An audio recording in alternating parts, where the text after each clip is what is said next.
What's going on, everybody? Welcome back to another Tesla video.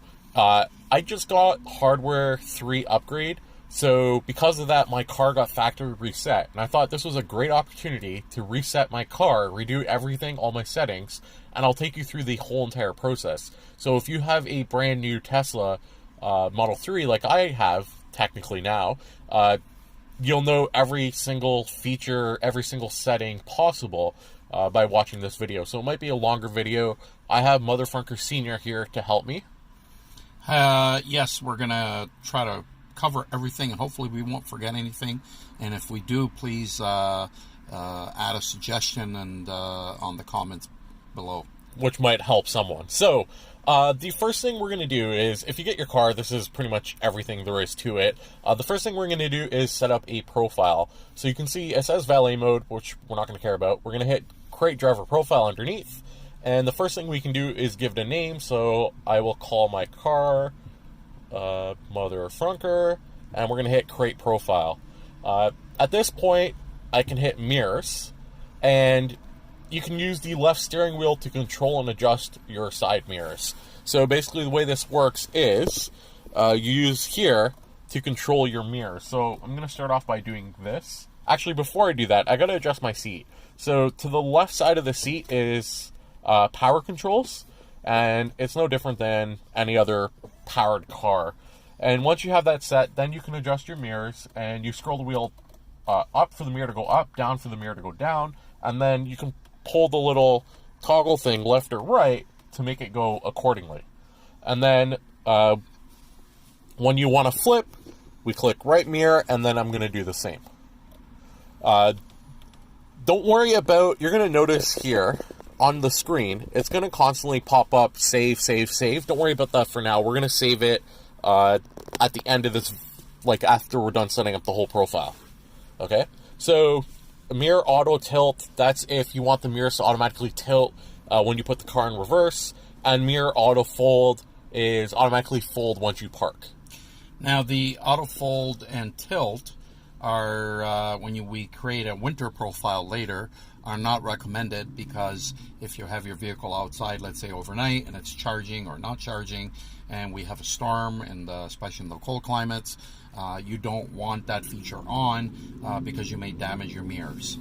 So the winter profile, if you guys are interested, I have a video specifically for that as well. So I'll just create the regular profile in this video. If you want to know about the winter profile, I do have a video. But anyway, I'm going to click X here, and this part is done. Then we have steering wheel. And just like the mirrors, we can go, on the left one, we can go up or down, and you can make the wheel move up or down, and then out and in. So whatever you're comfortable with, you can set it up accordingly, and that seems pretty good for me. So we're going to hit X here, and X here. So we have our base profile set up, okay? So if I click up here, my name, I can hit save. So our profile is saved. There's something called use easy entry. So I'm going to toggle it. And it basically, you can save a position to something called easy entry. I'm going to set it up. You want to explain it in the meantime? Sure. So easy entry basically is when you enter the car or exit the car, you may want your steering wheel to change location. You want your seat to go back. Maybe it has to recline. It's totally up to you how you prefer to enter and exit the vehicle. And it's a great little feature that you can set up, and it's automatic, of course. So now when you get in your car, you'll have easy entry. The minute you go into drive, we have Mother Frunker. And my seat and my steering wheel will adjust accordingly. Be careful that when you're clicking, tilt the camera around a little bit more. There you go. So just be careful when you're clicking and you're setting up your profile. Make sure that if you're doing easy entry, you're on easy entry. If you're setting up your actual own profile, you're on your own profile. It'll always show you in the top section here. So we have that portion done. Next is settings. So you click the car in the bottom left, and we're going to click that. So the first screen that we have is quick controls. And quick controls allow you to do stuff with lights, stuff with your front fog lights, so on and so forth. What we're interested in is not the quick controls. I want to actually set up more of the different things. Just a quick side note for adjustments, if you want to readjust your mirrors or steering wheel, you can do it under quick controls. So we have lights. Headlights I want automatic. Front fog lights, you can turn them on or off. And then dome lights, I want to turn them on to automatic. That way they come on automatically. So we have auto high beam. Basically, automatic high beam will come on or off depending on if it detects no vehicle in front of you. It'll come on, so you can just toggle that on and off as well. For lights, I'm going to leave it pretty much the way it is. Headlights after exit, steering wheel lights. So steering wheel lights are really hard to see. It's two little arrows next to your scroll wheels. I personally keep it off, but that's totally up to you. We have ambient lights as well. Again, your choice. We have locks. So I have a lot of locks, a lot of things hooked up, which is interesting because they factory reset my car, yet these are all still connected. So I got to go through this and clean it up at some point. And if you want to add more, if you have a phone or something, you can use the phone app or your key card. It's not hard, just follow the steps accordingly. I'm not going to get into setting this up too much. Just know that there is a window lock option and a child lock option underneath locks. Up next, we have display. So you can see right now it's automatic, so it detects it's daytime. Day mode will be displayed. We have night mode, which is darker, and then we have automatic. You have your brightness, you can change, and you can decide what you want it at, or you can set automatic, and it will automatically adjust. Up next, we have screen clean mode. What do you think? Does my screen need a clean? I'm not sure. It's all black. That's what it's for. So you can touch the screen, you can clean it off, obviously not with your hands. You can actually see I have quite a bit of dust on my screen, eh? That's what it's for. That's why it's all black. It's called screen clean mode. Yes, it's actually a great feature because dust and fingerprints, even if you have a screensaver, like we have on this screen. Screen protector, sorry. You still accumulate fingerprints and dust and so on. And so it's always a good idea every once in a while to give it a good cleaning. And this feature allows you to do it properly and get every little particle off, hopefully. So when you're ready to exit, it just hold an exit and then you wait 3 seconds. And it is now off. We have different languages, options, time format. I'm going to flip that back to 12 hours. Default is 24. This one, we have energy and distance. There is a huge, long-standing debate on which way to go here. So distance gives you kilometers. I have 275 kilometers left. Or miles if you're in other English-speaking countries. Yeah. So miles or kilometers. And then we have energy, which gives you a percentage. I know there's a lot of back and forth. Like, why care about how many kilometers? Just enjoy your car. Don't worry about it too much. Just use energy. For me personally, I like kilometers. I like to know exactly what I have left and how far I'm going. Temperature, Celsius. And then tire pressure, I'm going to use PSI. For us, because we are in Canada, but we do travel to the U.S. quite regularly, this is a great little feature where as we cross the border, we can just flip over to miles, and then when we're back in our metric country, we can flip back to kilometers. Great little feature for a quick tap. Yeah, it's really fast. We have driving now. So acceleration, which is chill. So if you're just getting your car and you don't understand how fast the Tesla is, I actually recommend to start off with chill and then work your way up to standard, as silly as that may sound. I've been driving for a while, so I'll use that. Steering mode. I'd highly recommend to try all three and see what you like. They actually do feel much different. Yes, it's just a matter of preference. It does behave differently. You feel it as you drive. You feel it on your hands as you grab the steering. It has everything to do with the responsiveness of the tires and the turning as you turn your steering. Yeah. Then we have regenerative braking. Once again, if you're new and you don't understand how regenerative braking is, you might want to start off with low. Basically what it does is when you let your foot off the accelerator, the car is automatically going to start slowing down to put energy back into your battery. So it's going to be either really aggressive or more aggressive to slow down, or less aggressive. So if you're not used to it, you might want to start off with low. Then last but not least, we have stopping mode. So stopping mode is probably my favorite feature that they've added, the hold aspect of it, in the last year and a half, since almost 2 years now since I got my car. So basically what it is when you're stopped and you release your pedal, you're going to start moving slowly. That's like your traditional car. Then we have roll. So your pedal, when you click it, you release your pedal. Go ahead. It'll slowly roll to eventually come to a stop, but you have to apply the brake at the very end to put your vehicle on hold. The hold mode is basically a full stop. Which, last but not least, we have hold. So, as it even says here, it maximizes the regenerative braking at a lower speed. So once you get used to this, you don't have to touch your brake at all. You can stop at a light, a stop sign, at any... Okay, so that is stopping mode with hold. We have slip start. If you get stuck in snow, we have slip start for you. Hopefully your car's not getting stuck in slip start when you're setting it up on the first day. We have autopilot. So we have cruise follow distance. Basically what this does is it determines how far your car should keep a distance from the car in front of it. You can actually change this from the right scroll wheel by clicking it left or right, and you can change this number right when you're driving, and it also shows up here when you're doing it on the wheel, as you can see. That will work when you have auto steer beta enabled. Basically what this is autopilot. There's TAAC, traffic aware cruise control, and there's autopilot. There's two different features. So if you tap the right stalk down once, you're going to go in traffic aware cruise control. And what that will do is it will control your speed, and it will determine whether, what your follow distance is set to. It'll control your speed based off your follow distance. And it'll make sure it's not going to hit anything. But you are controlling the steering wheel, so you decide where it goes. Then we have auto steer, which is commonly known as autopilot, and it will determine it will determine how to stay in the lane. It won't come out of the lane. It'll keep you in the middle and still have all the features of TAAC. So it'll maintain the speed, keep the distances, slow down and speed up according to what the object in front is doing. Yeah. Then we have navigation on autopilot, which kind of brings everything that we just said up to the next level.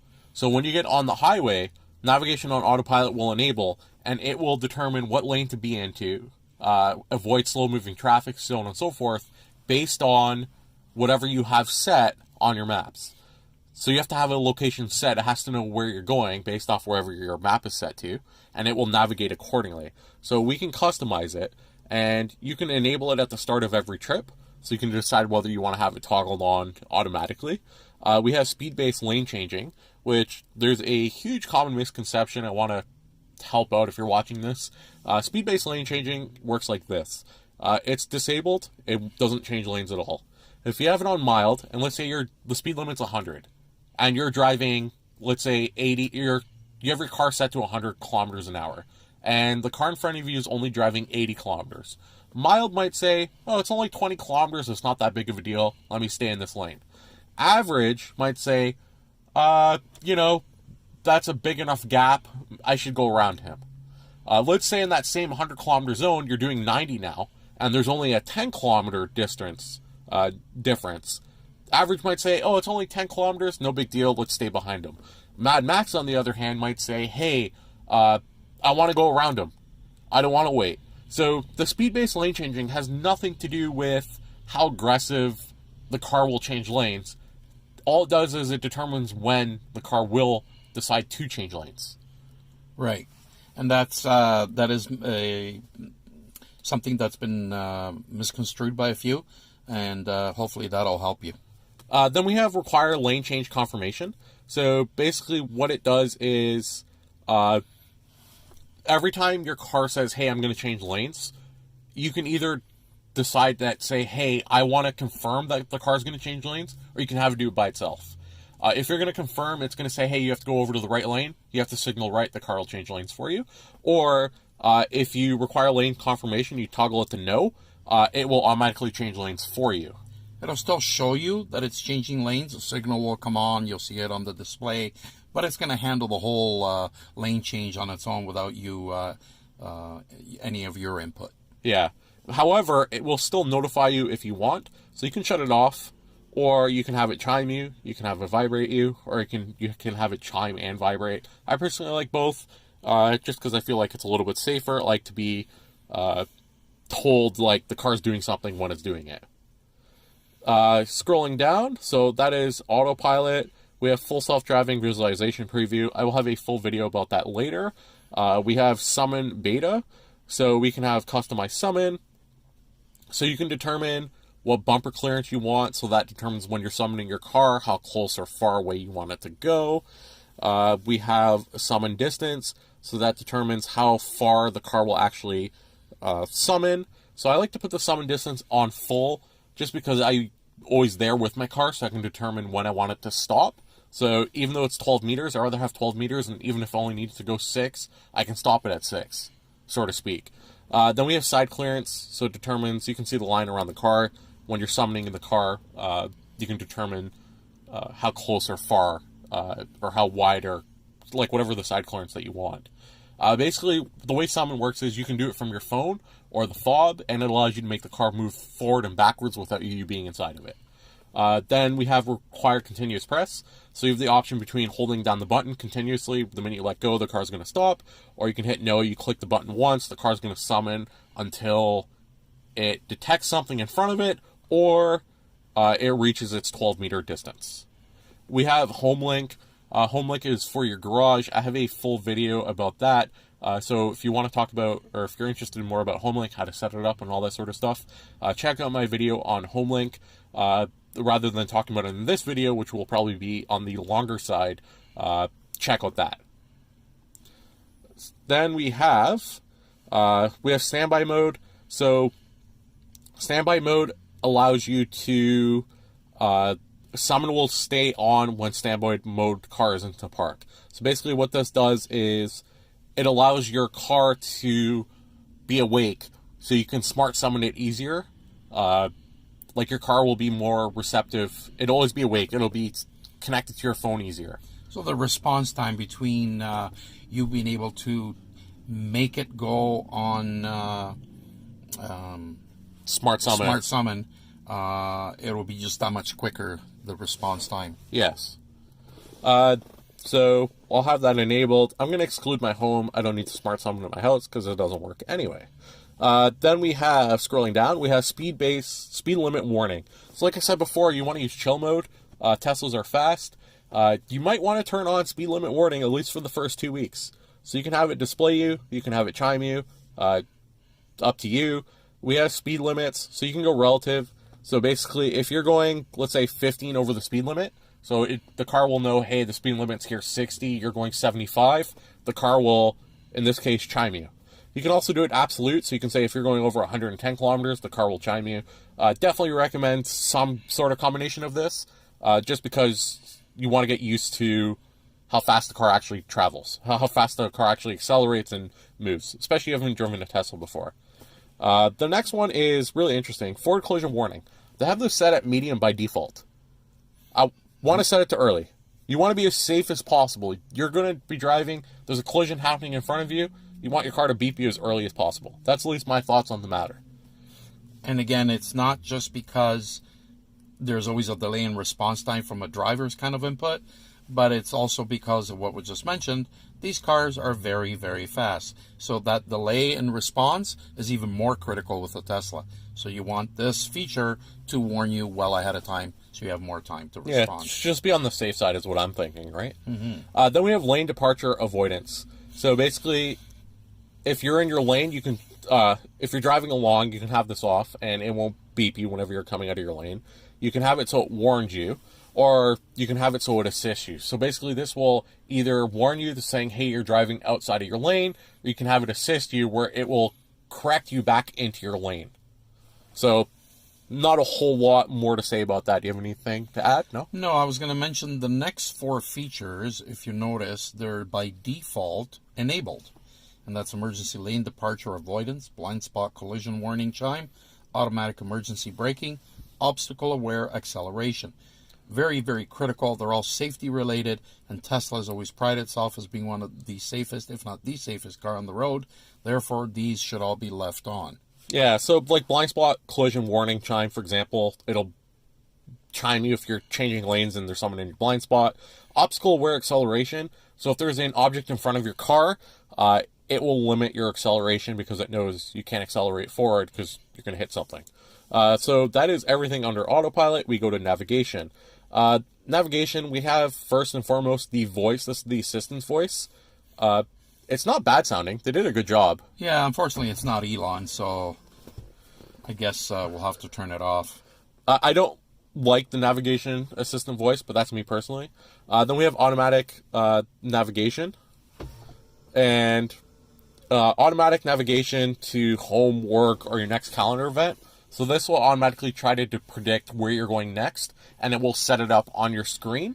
So, for instance, if you go to work every morning and you basically go to the same location every time, it knows that, it'll predict that, and automatically when you get in your vehicle first thing, it'll show you the route and everything associated with it.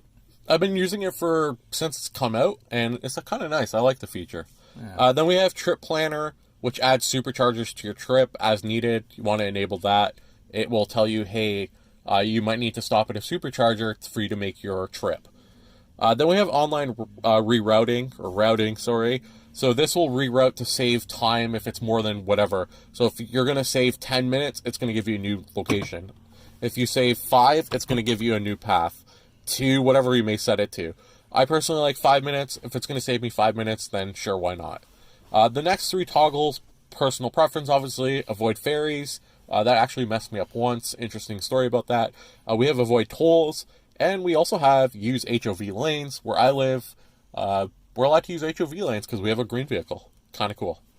We have safety and security. So if you want to power off your car, this is where you do it. We have speed limit mode. So basically this will restrict the car from going anything over a certain speed, and there's a pin, and it will beep your phone to let your phone know that whoever's driving the car went over that speed. Then we have Sentry Mode. I have a lot of videos on Sentry Mode and Dashcam. Just real briefly, Dashcam allows you to save clips while you're driving. It'll save the 2 sides and the front. You need a USB stick installed into your car for this stuff to work. I have a lot of videos about setting up USB sticks for dashcam recording. And then there is Sentry Mode.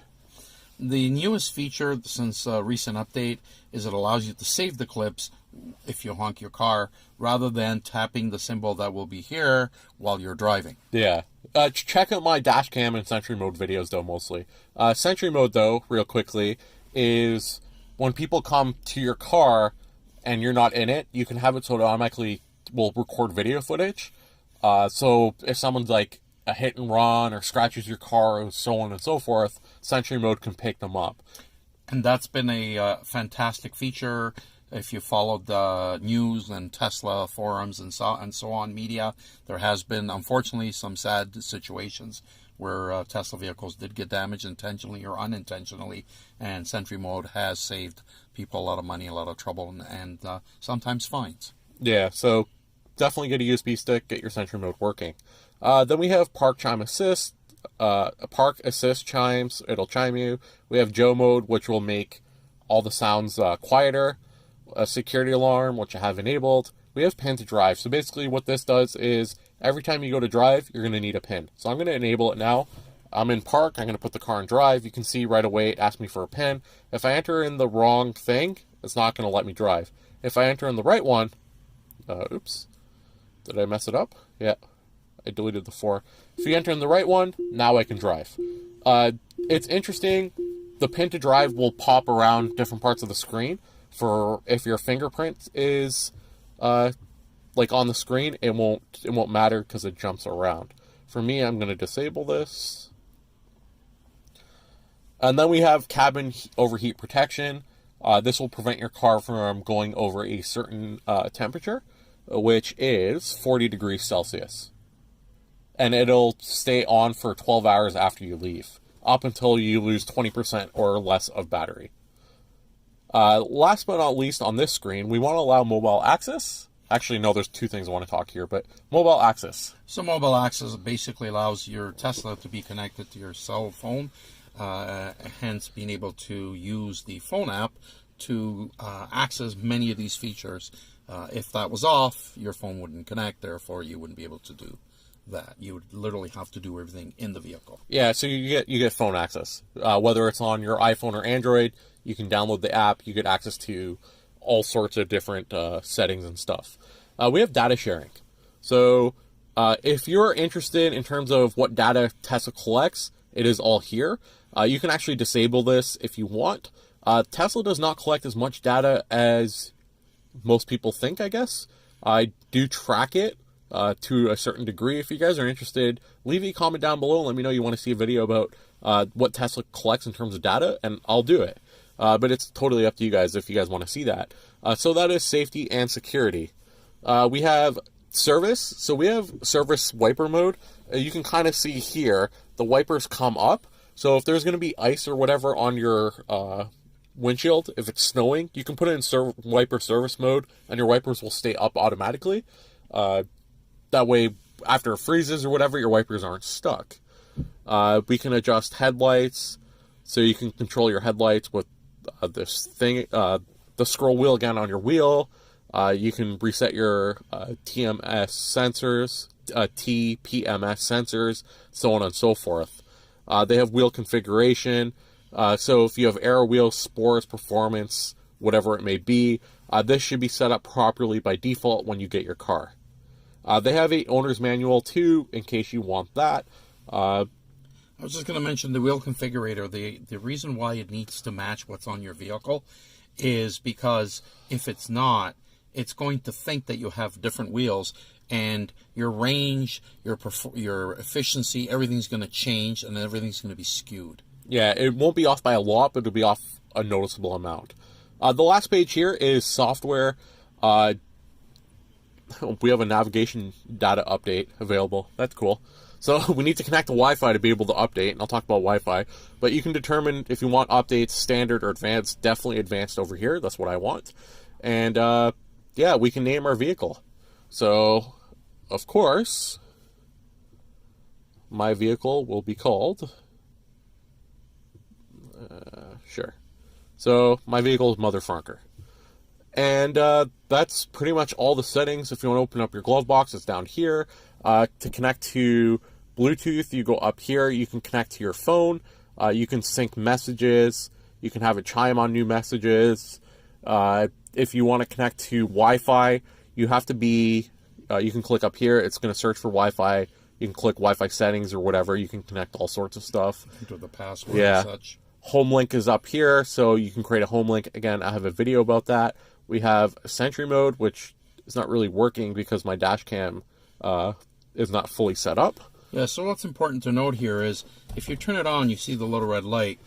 It is on, so it is looking, the cameras are functional. However, if you don't have a USB or a drive or any other sort of storage device, it's not going to be viewable after the fact. Yeah. Okay, and then icons along the bottom. So we have music. So if we scroll up, we have streaming, karaoke, Spotify, TuneIn, so on and so forth. So radio. So play around with all the different stuff here. They have settings. This is settings specific to music. So you can play around with the equalizer. The equalizer based off whatever you want. They have balance, so you can determine where you want your audio to come from most. And then we have options. So you have DJ commentary. You have immersive sound. I'm going to enable that to high. Allow mobile controls, so you can actually access the audio through your phone. That's actually a handy feature. Unless you're driving, you have a passenger in the rear seat who has access to your vehicle. It can be quite annoying because they want to change the music on you all the time. I think that's the purpose of it, though. Oh, okay. Because why else would you want to change music from your phone if you're the one driving? Okay, so you kind of missed the point of that one. So that is all the music settings. Then we have this little arrow here. You get call stuff, calendar, camera, energy graph. I have a great video about energy. Definitely watch it. Very, very important, especially if you're driving long distances. Charging, web browsers. The web browser, you can actually add favorites. And it seems a little bit slow to load. First time loading here. So automatically loads to the Tesla website. For me personally, I use my own. And we just go to motherfrunker.ca /app. Well, I'll just hit enter here and I'll click it. Basically what it is a web app made for your car, and I messed up the spelling of it. Oh. Okay. So like I was saying, basically it's a web app for your car that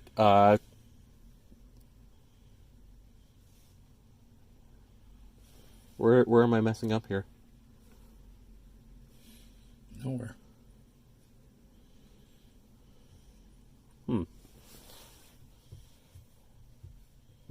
Okay, let's try this again. There you go. So motherfrunker.ca, you can click web app, and basically what it is a web app for your car that has no data collection, no nothing. It has all sorts of apps that you can use. There's all sorts of settings, so on and so forth. So I'm going to click home. We're going to click up here at the heart, and I'm going to add it to my favorites. That is the only real website that I need to favorite for now. So my web browser is all set up and ready to go. Along the bottom here, we have entertainment. So if you go to theater, I'm not going to do it now, but you can log into your Netflix account. You can add that, YouTube, Twitch. There's also arcades with all sorts of games that you can play. Here's one that's interesting. So if you click the fan here, you can see it came on. You can adjust... what's going on here? Let's try this again. Climate will turn on after you leave the car, so you can have it off so the climate will automatically shut off. You can have it on so the climate will stay on. You can have dog mode so it'll pop up on the screen. And you can also have camping mode, which is kind of cool. If you click here on the side, you can heat up your seats accordingly to whatever you want. Or you can click all off. The graphic is broken. There should be a ventilation system that comes forward. The graphic for it? Yeah, and it should show you where the air is pushing out. Obviously, there it is. It took a while. So you can see here it is, and it determines where your air is going to come out of. And if you use two fingers, you can actually split it, and you can decide wherever you want your air to come. If you use two fingers again, you can bring it back together, and you can determine where your air is coming out of. The last thing I want to talk about in terms of AC temperature, so if you click the fan, you get access to all this stuff, heated seats and everything else. You can also heat up the driver's side by clicking here. You can heat up the passenger side by clicking here. If you click here, I saw this posted online. If you hit sync, oops, yeah, I did it. See how it's split? So now the driver and the passenger have two separate temperature settings.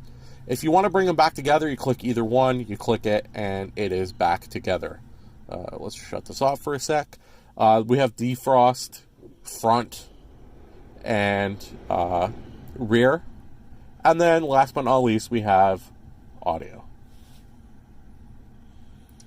I believe, and then if we have the Tesla logo at the top, and if we have the owner's manual down here, and if we scroll down, we have access to extra stuff. Definitely go check it out. I'm not going to cover it all in this video because this video is, like I said, already on the long side for my style of videos.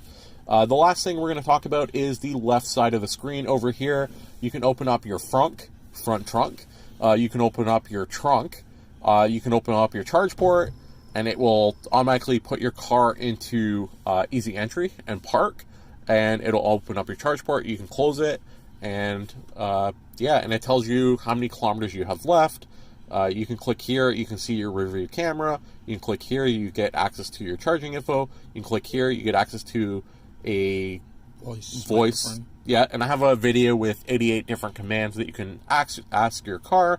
If you click here, you have access to wipers. So you can set it to whatever you like, or you can set it to automatic. If you want to shut it off, click this. You can see it's off. If you want to turn it on, click it again. It is now on. Is there anything else that I'm missing? Oh, here. So if you swipe across here, you can see since your last charge, you have trip A, trip B, odometer. What I do for trip B is I rename it, and my data got lost, obviously, because it got reset. But I renamed this to Lifetime, because I don't really need 2 odometers. And, and I rather have one that gives me Lifetime, which gives me extra stats. So, odometer gives you your 49,000, so I'll know, since I got my hardware 3, I've done 53 kilometers. It gives you extra information that you won't just see with your odometer. If you scroll down the other way, as you're driving, this will give you your tire pressure. If you're in park, it tells you your park at the top here. If you're in drive, it tells you accordingly. If your seatbelt's not on, this will pop up. If there's a person or a child in the back, you can actually, I can't click mine, but if you click one of the persons in the back, it will toggle it on as a baby seat, so the red icon will become white. We have navigation, so you can click navigate, and you can search an address. You can set home if you have it set up, work, hungry, which will give you a random food place, and I'm feeling lucky, which will give you just a random place in general. And I think we've covered everything possible. Maps. So you can click here. You can have the maps change from satellite view to just a simple diagram.